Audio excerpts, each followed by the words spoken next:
এবং বেন স্টোকের জোকারের মতো ব্যবহার, বেন স্টোকের ব্যবহার আমরা ভারতীয় ভক্তরা মেনে নিতে পারছি না এবং কখনো ভুলতে পারবো না বেন স্টোকের এরকম একটা ব্যবহার। ওয়েলকাম করছি MD Shahin Shah YouTube channel থেকে। আজকে আমরা কথা বলবো ভারত বনাম ইংল্যান্ডের চতুর্থ টেস্ট নিয়ে। আপনারা সবাই জানেন হারা ম্যাচকে ভারতীয় দল ড্র করে দিল এবং দুর্দান্ত অসাধারণভাবে ড্র করে দিল ভারতীয় দল, এবং আমরা খুবই খুশি ভারতীয় দল এই ম্যাচটি ড্র করার জন্য। আপনারা হয়তো বলবেন এত খুশির কারণটা কি, ম্যাচ তো ড্র হয়েছে, ম্যাচ তো ভারতীয় দল জিততে পারেনি। ভাই, এমন এমন ম্যাচ আছে জেতার থেকেও আরও খুশি হওয়া যায়। যেমন এই ম্যাচটা এক পর্যায়ে ভারতীয় দল হেরে গেছিল, সেই জায়গাতে ম্যাচ ড্রতে নিয়ে চলেছে ভারতীয় দল।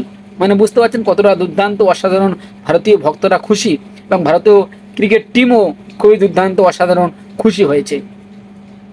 তবে ভারতীয় দল এই সিরিজটি দুর্দান্ত অসাধারণ খেলেছে এবং 3টি সেঞ্চুরিও এসছে।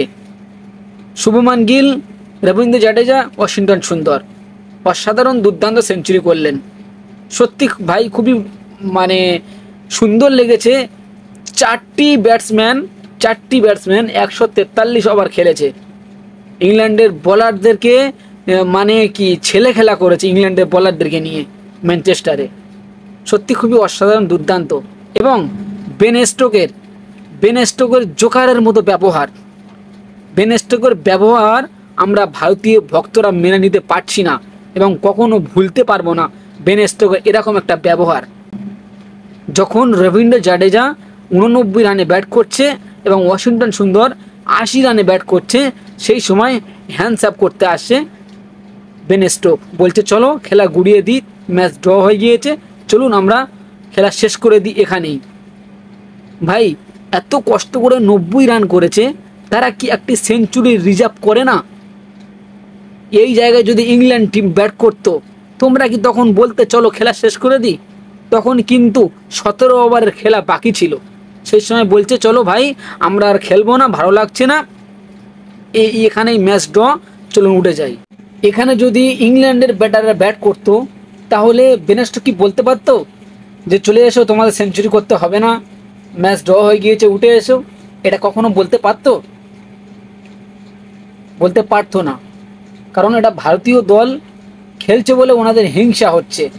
এতক্ষণ ব্যাট করছে, 143 ওভার বল করেছে, উইকেট ফেলতে পারছে না জাডেজা এবং ওয়াশিংটন সুন্দরকে উইকেট মানে আউট করতে পারছে না, ওদের হিংসা হচ্ছে, মানে ওদের কষ্ট হচ্ছে। এই দুটি প্লেয়ার সেঞ্চুরি করছে, ওদের কষ্ট হচ্ছে, কারণ 143 ওভার বল করেছে, এই দুটি প্লেয়ারকে আউট করতে পারেনি। এবং বলছে 80 রানে ব্যাট করছে জাডেজা, বলছে হ্যান্ডস আপ করতে আসে, বলছে চলো খেলা শেষ করে দিই, এখানেই খেলা শেষ করে দিই। তোমার লজ্জা লাগে না? এই জায়গায় যদি তুমি ব্যাট করতে, তুমি কি উঠে যেতে পারতে? 80 রানে ব্যাট করছে, তাও বলছে তাও উঠে যাও, এখন 17 ওভার খেলা বাকি আছে। এবং জাডেজা উত্তর দিল আমরা উঠবো না, আমরা খেলেই যাব। এবং তারপরে কি বলছে জানেন? সেলেজিং করছে, বলছে তুমি হ্যারি ব্রুকের বলে সেঞ্চুরি করবে আর জো রুটের বলে সেঞ্চুরি করবে? এই সেঞ্চুরি কিন্তু কোনো মর্যাদা নেই, এই সেঞ্চুরি কোনো মর্যাদা নেই। ভাই, 80 রানের পর থেকে হ্যারি ব্রুকের বলে সেঞ্চুরি করেছে। 80 রানের আগে কার বল খেলেছে? 80 রানটা যে করেছে জাডেজা, এগুলো কার বল খেলে করেছে? জোফরা আচারের দুর্দান্ত অসাধারণ বাম্পস, ক্রিক্স ওক্স, কি দুর্দান্ত বোলিং করেছে, কোনো মতে আউটই করতে পারে না জাডেজাকে। এইটাই হচ্ছে ভারতীয় দল। ভারতীয় দল যদি চায় ইংল্যান্ডকে তুলোর মতো উড়িয়ে দিতে পারে। সেই ভারতীয় দলকে তোমরা স্লেজিং করছো। এই ব্যবহারটা কিন্তু আমাদের একদম আমরা মেনে নিতে পারছি না। ওয়াশিংটন সুন্দরের ক্যারিয়ারের প্রথম সেঞ্চুরি, আরও মানুষ কোথায় বলে যে সেঞ্চুরিটা করে নিলে আমরা খেলা শেষ করে দেবো, কারণ এরা দুর্দান্ত অসাধারণ একটি পার্টনারশিপ করেছে এবং অসাধারণ খেলছে, ক্রিকেট খেলছে। আরও কংগ্রাচুলেশন করা উচিত, আরও সাপোর্ট করা উচিত। ওয়াশিংটন সুন্দরের ক্যারিয়ারের প্রথম সেঞ্চুরি, এটা দুর্দান্ত অসাধারণভাবে সেঞ্চুরি করলো ওয়াশিংটন সুন্দর এবং জাডেজা।